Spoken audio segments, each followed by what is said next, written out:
Yes మూడవ వన్డేలే సఫారీలపై team India పట్టు బిగించింది. South ఆఫ్రికాపై భారత బౌలర్లు విజృంభించారు.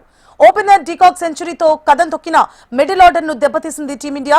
దాంతో 47.5 ఓవర్లలో 270 పరుగులకు ఆల్అౌట్ అయింది సౌత్ ఆఫ్రికా. చెరో 4 వికెట్లు తీసిన ప్రసిద్ధ్ కృష్ణ, కుల్దీప్ యాదవ్ సఫారీల మిడిల్ ఆర్డర్ ను దెబ్బతీశారు. హర్షదీప్ సింగ్, రవీంద్ర జడేజా చెరో వికెట్ తీశారు. క్వింటన్ డికాక్ 89 బంతుల్లో 106 రన్స్ చేయగా బౌమా 48, బ్రెవిస్ 29 పరుగులు చేశారు. మిగిలిన బ్యాట్స్మెన్ చేతులెత్తేశారు. ఇప్పటికే ఈ సిరీస్ 1-1 తో సమం కాగా గెలిచిన టీంకు సిరీస్ దక్కనుంది.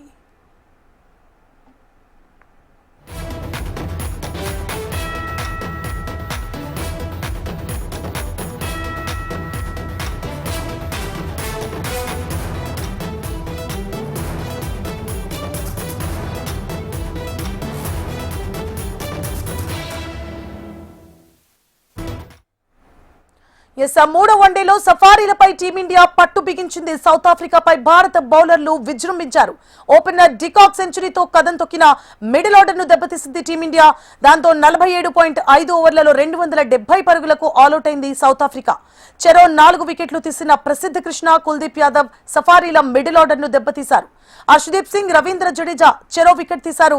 క్వింటన్ డికాక్ 89 బంతుల్లో 106 రన్స్ చేయగా బౌమా 48, బ్రెవిస్ 29 పరుగులు చేశారు.